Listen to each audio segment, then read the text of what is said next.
Bueno, buenos días. En este seminario del Centro Universitario de Estudios Medioambientales vamos a hablar de la calidad del aire.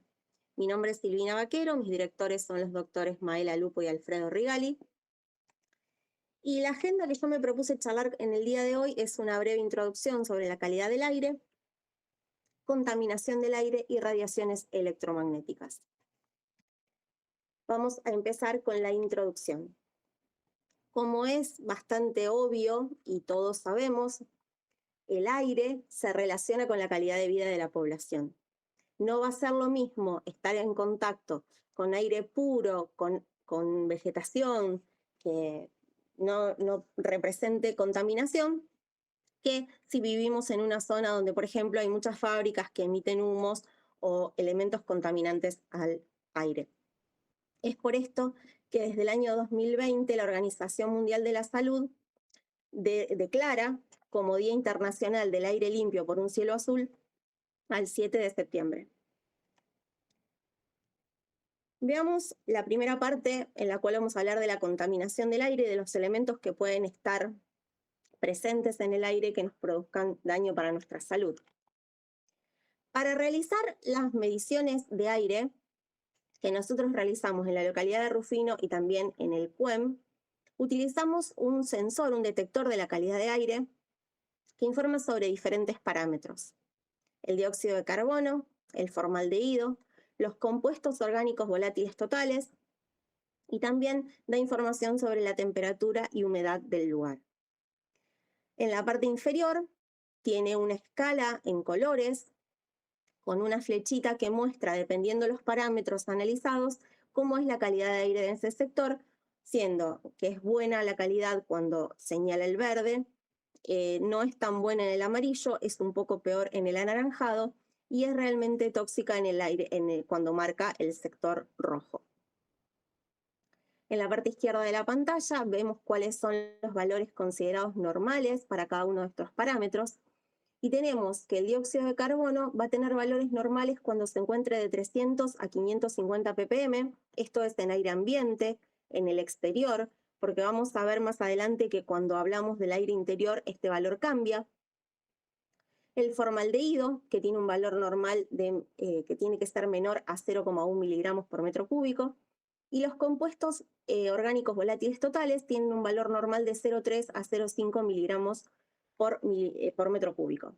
Veamos ahora cada uno de ellos un poco más en profundidad. Comencemos con el dióxido de carbono. El dióxido de carbono es un gas que es incoloro e inodoro. O sea, a simple vista no podemos darnos cuenta de su presencia. Y se forma por procesos de combustión de sustancias que contengan carbono. Como desplaza el oxígeno, es asfixiante, por supuesto en concentraciones elevadas. Pero tenemos que tener en cuenta que un subproducto de la combustión es el monóxido de carbono, que es muy tóxico para el ser humano y tiene como concentración máxima permitida menos de 25 ppm. Y este dióxido de carbono, cuando hablamos de un aire interior dentro de una habitación, indica cómo es la calidad de ese aire y va a ser adecuada cuando la concentración sea inferior a 1000 ppm. Para que el aire no se contamine con dióxido de carbono, tiene que haber ventilación y el caudal de ventilación de esa habitación va a depender de la cantidad de personas que haya ahí adentro, ya que van a ser de 7,2 litros por segundo por persona, o lo que es lo mismo, 26 metros cúbicos por hora por persona. De lo que se deduce que necesitamos una ventilación constante para evitar la contaminación con dióxido de carbono en espacios cerrados. Pasemos ahora al formaldehído, que era otro de los compuestos que medía este detector de aire. Es un gas incoloro, es inflamable, tiene fuerte olor y es soluble en agua. Al tener fuerte olor podemos llegar a percibirlo, a diferencia de lo que pasaba con el dióxido de carbono. Y puede liberarse a partir de múltiples reacciones, como por ejemplo la combustión de la madera, del tabaco, gas natural, plástico, etc. Y además, en su descomposición genera monóxido de carbono, que como sabemos es tóxico para el ser humano, ya que desplaza el oxígeno y entonces impide la normal oxigenación de nuestras células. Tiene múltiples usos. Por ejemplo, se lo utiliza como conservante gracias a su acción antimicrobiana y también como fijador tisular. ¿Y qué produce para nuestra salud? Se lo considera un irritante primario a nivel de la piel, de la conjuntiva y de la mucosa oral. Y a nivel nasofaringeo se han detectado algunas asociaciones con el desarrollo de cáncer, por lo que es considerado un carcinógeno a nivel nasofaringeo. Pasemos ahora a los compuestos orgánicos volátiles totales. Estas son sustancias químicas que se convierten en gas a temperatura ambiente y son el principal origen de la contaminación del aire a nivel del suelo. Incluye una gran lista de productos, entre los cuales encontramos benceno, acetona, óxido nítrico, tolueno, sulfuro de hidrógeno, y realmente la lista es bastante larga. Y cada uno de ellos son tóxicos para el ser humano y producen diferentes complicaciones para nuestra salud, pero se los engloba dentro de estos compuestos orgánicos volátiles totales. Se considera que el nivel es bajo de estos compuestos cuando la concentración es menor de 0,3 miligramos por metro cúbico. Los niveles son aceptables cuando se encuentran entre 0,3 y 0,5 miligramos por metro cúbico, y son niveles elevados cuando superan los 0,5 miligramos por metro cúbico. Ahora bien, ¿para qué se usan estos compuestos? ¿Dónde los encontramos? En diferentes procesos industriales que utilicen disolventes, alcoholes y pinturas, por ejemplo. La exposición aguda a estos compuestos orgánicos volátiles totales produce una serie de síntomas, entre los que se encuentran irritación de la mucosa, infecciones de las vías aéreas superiores, náuseas, reacciones alérgicas, cefalea, etc. Mientras que la exposición crónica se asocia con enfermedades respiratorias crónicas, tanto la aparición como la exacerbación de las mismas, el desarrollo de cáncer de pulmón, enfermedades cardíacas, entre otras. Yo empecé la charla diciendo que hicimos mediciones en la localidad de Rufino, medimos en 3 oportunidades y analizamos esos datos y obtuvimos que los valores de dióxido de carbono están presentados en la media y desvío estándar, era de 467 más menos 85 ppm. Recordemos que el valor normal era de 300 a 500. El formaldehído tenía concentraciones muy bajas, inferior al 0,1 miligramos por metro cúbico, que tiene como valor normal, y los compuestos orgánicos volátiles totales también tienen concentraciones inferiores, por lo cual podemos concluir que las mediciones realizadas se encuentran dentro de los parámetros normales en relación a las sustancias estudiadas. Veamos ahora qué pasó con los resultados que se obtuvieron en el CUEM. Nosotros hicimos 21 mediciones dentro del laboratorio, en diferentes puntos del laboratorio, en diferentes días, y obtuvimos estos valores. El dióxido de carbono tiene una concentración de 910, más o menos 764, pero como es aire interior, el valor aceptable era menor a 1000 ppm, por lo cual se encontraría dentro de los valores normales. El formaldehído también tiene bajas concentraciones, al igual que los compuestos orgánicos volátiles totales. De esta manera, las mediciones realizadas se encuentran dentro de los parámetros normales en relación a las sustancias estudiadas, lo mismo que habíamos visto recién para la localidad de Rufino. Veamos ahora algo de radiaciones electromagnéticas que también tienen relación con la calidad del aire. ¿Qué son las radiaciones electromagnéticas? Son procesos en los que se emite energía bajo la forma de ondas o partículas materiales y pueden propagarse tanto en el vacío como a través de medios materiales. Y tenemos un amplio espectro, donde tenemos en el centro la luz visible, hacia abajo tenemos infrarrojo, las microondas, ondas de radio, que estas ondas no son nocivas para nuestra salud, mientras que hacia arriba del espectro tenemos los rayos ultravioleta, los rayos X, los rayos gamma, que sí se asocian a ciertos riesgos para nuestra salud. Para medir radiaciones electromagnéticas usamos un sensor que mide 3 variables: energía, cuyo valor normal es menor a 100 microwatts por centímetro cuadrado; campo eléctrico, cuyo valor normal es menor a 28 volts por metro; y campo magnético, que tiene un valor normal de menor a 0,2 microtesla.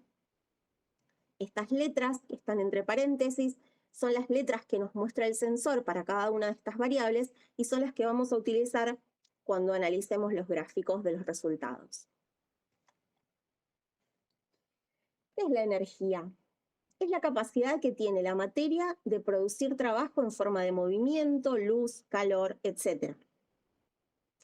Y gracias a esta energía nosotros podemos dividir a las radiaciones en radiaciones ionizantes y no ionizantes.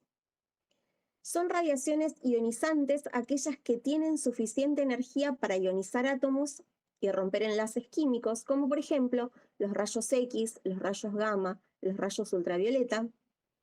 Y son estos a los que hacíamos referencia como que estaban por encima de la luz visible y producían algún daño para la salud de las personas.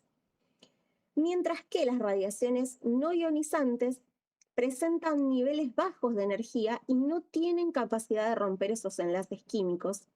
Y en este caso vamos a estar hablando de las ondas de radio, de televisión, la luz visible y el infrarrojo.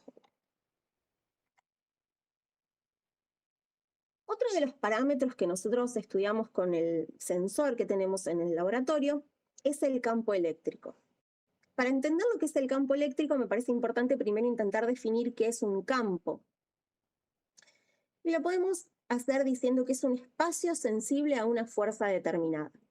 Acá tenemos dos sustancias, una que tiene carga positiva, otra que tiene carga negativa, y vemos estos vectores que se producen y en este sector podríamos encontrar el campo eléctrico, esa zona sensible a la fuerza que se produce gracias a la existencia de estos dos elementos. Entonces, el campo eléctrico sería una zona de fuerzas creada por la atracción y repulsión de cargas eléctricas. Y tiene como particularidad que disminuye con la distancia. Mientras más separadas estén estas cargas eléctricas, menor va a ser el campo eléctrico que se genere. Cuando las sustancias tengan igual carga, se va a producir repulsión, como vemos en la imagen de la izquierda, mientras que cuando la carga sea diferente, se va a producir atracción, como vemos en la imagen de la derecha. Y el último de los parámetros que analiza el sensor que tenemos en el laboratorio es el campo magnético. El campo magnético es un espacio sensible a la energía producida por electrones en movimiento y el momento magnético intrínseco de las partículas elementales asociadas con su spin. Parece bastante complejo cuando uno lo lee así, pero el momento magnético intrínseco de las partículas elementales asociadas a su spin es una especie de movimiento que se genera. El spin es una rotación, y las partículas elementales son los constituyentes elementales de la materia. Quiere decir que no están formadas por sustancias más pequeñas, sino que es la mínima porción de la materia, por lo menos que se conoce. Hace un tiempo se pensaba que los neutrones y los protones eran partículas elementales. Sin embargo, hoy se sabe que contienen partículas más pequeñas en su interior, por lo tanto estas no serían partículas elementales, serían partículas aún más pequeñas que están contenidas dentro de los protones y los neutrones. En esta imagen vemos un imán que tiene forma como de herradura y se le tiraron limaduras de hierro y vemos cómo las limaduras de hierro forman este campo magnético y este trazado muy particular gracias a la existencia de este imán.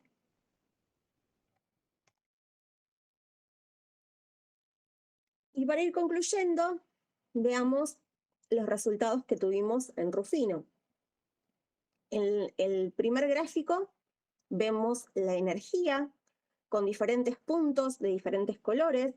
El verde es la menor energía medida, mientras que el rojo es la mayor energía medida. Sin embargo, cabe aclarar que ninguna de estas mediciones, a pesar de estar pintadas de color rojo, superan el límite máximo. Simplemente este degradado de colores se produjo por las diferentes mediciones que nosotros realizamos. En el gráfico del centro tenemos el campo eléctrico y en el gráfico de la derecha el campo magnético, y podemos encontrar una gran correlación entre las tres variables estudiadas, ya que los puntos que están pintados de rojo en cada uno de esos gráficos, son los mismos. Cada uno de esos puntos representa una medición realizada dentro de la localidad de Rufino, y este mapa muestra el perímetro de esa localidad. Acá tenemos en números los resultados que obtuvimos de cada uno de esos parámetros, también dados en media y desvío estándar. Vemos que la energía tiene una media de 3,14 más menos 2, con un valor normal de menos 100, está dentro de los parámetros esperados. El campo eléctrico era de 2,57 más menos 2, para un valor normal que debe ser menor de 28, también está dentro de los parámetros. Y finalmente el campo magnético es menor a 0,1 más menos 0,13, con un valor normal esperado menor a 0,2 microteslas. Podemos concluir que las mediciones realizadas se encuentran también dentro de los parámetros normales en relación a las sustancias estudiadas. Para terminar, una frase de Hermann Hesse que me gustó y me pareció representativa, dice que el sol nos habla por medio de la luz, con aroma y color lo hacen las flores, y el aire con las nubes, la nieve y la lluvia. Muchas gracias.